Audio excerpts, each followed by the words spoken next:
Standard 12th subject state part 2 chapter 3 section D દાખલા number 4 દાખલા number 4 section D નો આપણે જોઈશું. એમાં બે ક્વેશ્ચન આપેલા છે, બંનેના જવાબ આપવાનો આપણે પ્રયત્ન કરીશું. એક પ્રામાણ્ય વિતરણનો મધ્યક 50, તો મધ્યક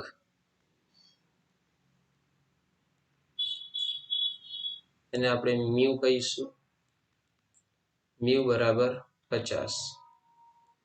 આગળ વધીએ અને મધ્યક મ્યુ બરાબર 50 ને વિચરણ તો લખું છું વિચરણ મતલબ થશે સિગ્મા સ્ક્વેર બરાબર 9 છે. આપણે જ્યારે જરૂર પડશે ને ત્યારે વિચરણ સિગ્માની જરૂર પડે તો શું કરવાનું, તો 9 નું સ્ક્વેર રૂટ કરી દેવાનું. 9 નું સ્ક્વેર રૂટ કરી દઈએ તો કેટલા આન્સર આવશે 3. તો સિગ્માની કિંમત આવશે 3.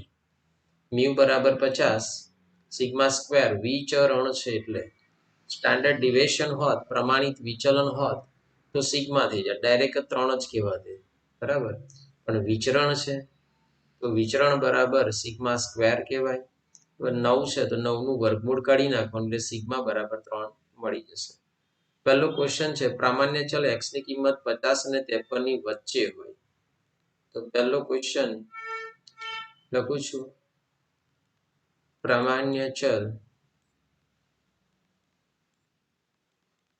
x ની કિંમત 50 અને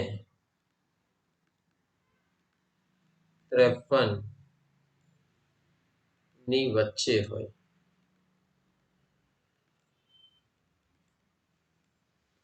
તો મને કહો 50 અને 53 ની વચ્ચે હોય તો એવું સમજો કે એને x1 છે અને આ શું છે x2 છે.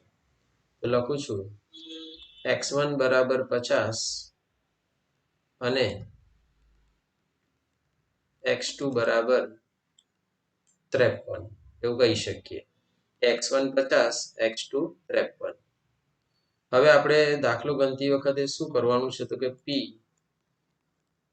x1 less equal to x less equal to x2, એ x1 થી x2 સુધી.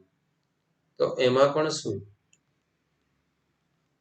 તો કે આ p છે, x1 ની કિંમત કેટલી છે અત્યારે હાલમાં, તો કે x1 ની કિંમત 50 છે. તો 50 less equal to x less equal to x2 53 છે. અહીં આગળ લખું છું p 50 less equal to x less equal to 53. પહેલા તો આપણે આવી રકમ છે તો આપણે લખીશું x1 અને x2 ને z1 અને z2 માં ફેરવતા, ટ્રાન્સફર કરતા. તો પહેલું સૂત્ર લખીશું કે z1 બરાબર x1 minus mu અપન sigma. x1 તો x1 આપણા x1 છે 50,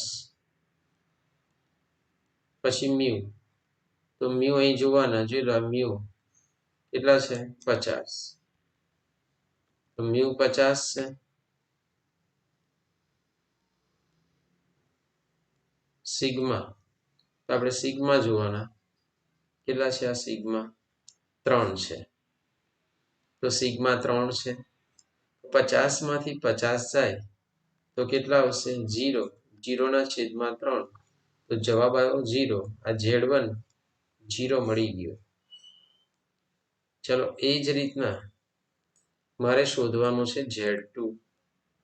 તો z2 બરાબર સૂત્ર તો એ જ કે x2 માઇનસ મ્યુ અપન સિગ્મા. તો x2 આ 53 એ x2 છે, તો 53 મ્યુ તો આપણે અહીં લખ્યા જ છે 50 છેદમાં સિગ્મા, સિગ્મા તો 3 જ છે,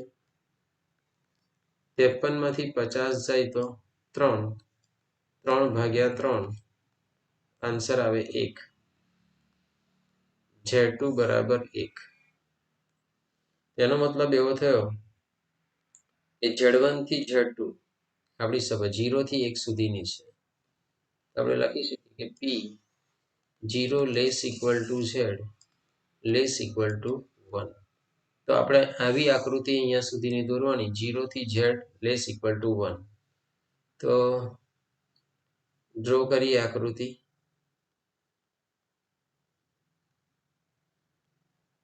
તો જોઈ લો ક્યાંથી ક્યાં સુધી છે, કેવી રીતે લખવાનું છે તે.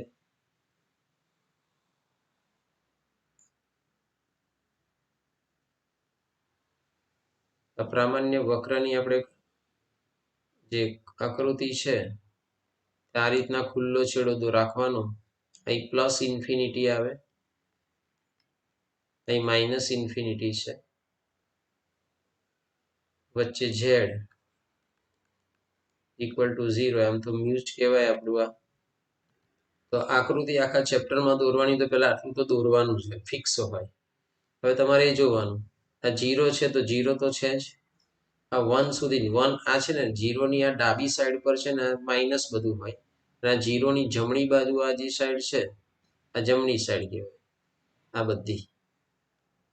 એ પ્લસ હોય તો 1 છે તો 1 અહીં આશરે દોરવાનું હોય છે. એ લખું છું Z2 છે ને, Z2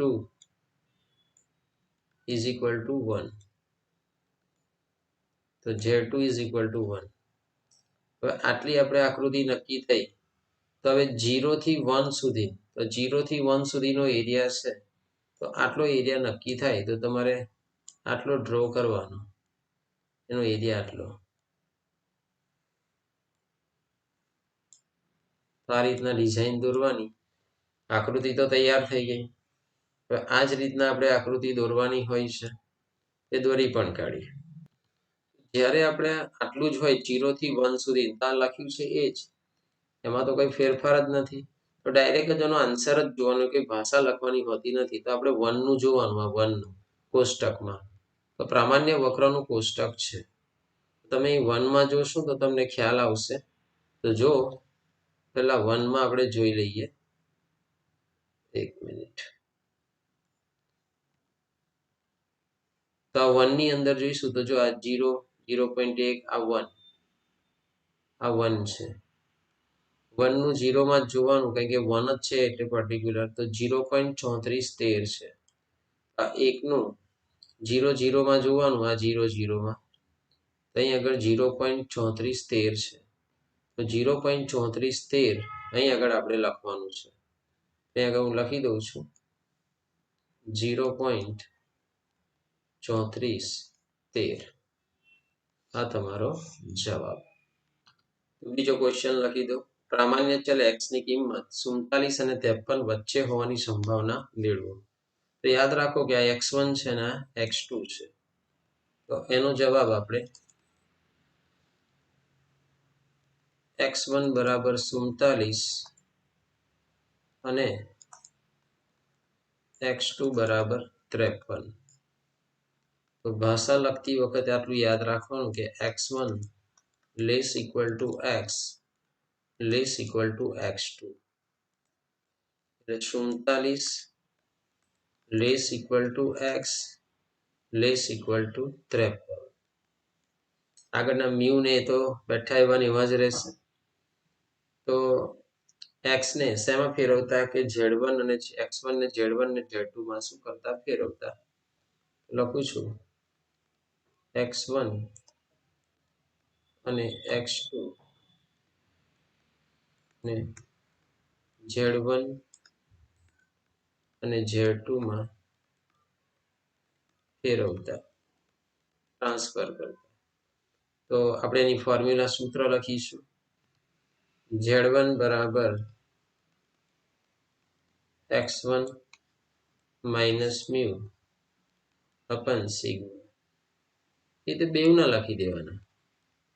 z2 બરાબર x2 માઇનસ મ્યુ અપન સિગ્મા.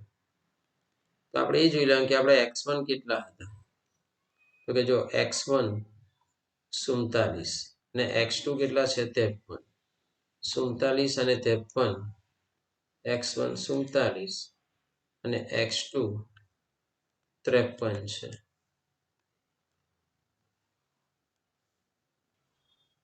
પછી મ્યુ અને સિગ્મા લખવાના. તો જોઈ લો મ્યુ, આ મ્યુ છે 50 ને સિગ્મા આપણે કેટલા જોયા હતા 3. તો મ્યુ 50 સિગ્મા 3, મ્યુ 50 સિગ્મા 3. અહીંયા બી લખી દો મ્યુ 50 સિગ્મા 3. 47 માંથી 50 જાય -3 ભાગ્યા 3, જવાબ આવશે -1. આ જ આન્સર આવ્યો Z1. એ જ રીતના 53 માંથી 50 જાય તો 3, 3 ભાગ્યા 3, તો આન્સર આવશે 1. આ આન્સર આવશે Z2. અહીંયા લખી દેવાનું કે P -1 less equal to Z less equal to 1. તો -1 થી 1 સુધી આપણી આ ફોર્મ્યુલા એ જશે, -1 થી 1 સુધી. તો આપણે આકૃતિ પહેલા ડ્રો કરીશું. -1 થી 1 સુધી જાય તો જોઈ લો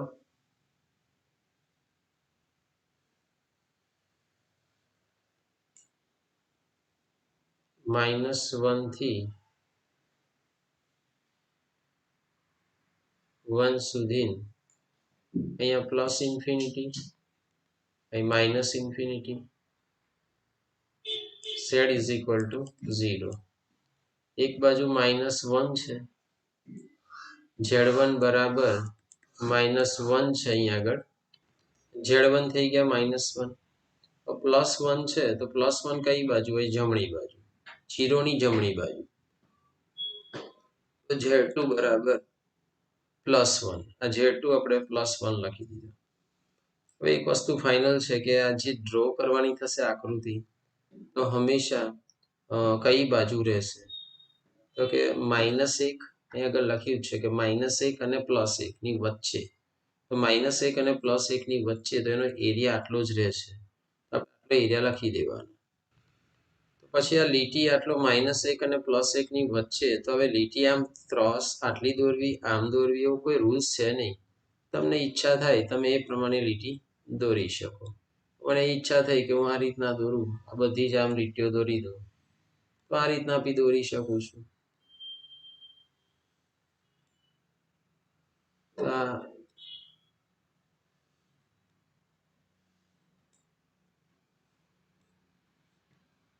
આટલો એરિયા નક્કી થઈ ગયો -1 અને +1 ની વચ્ચે.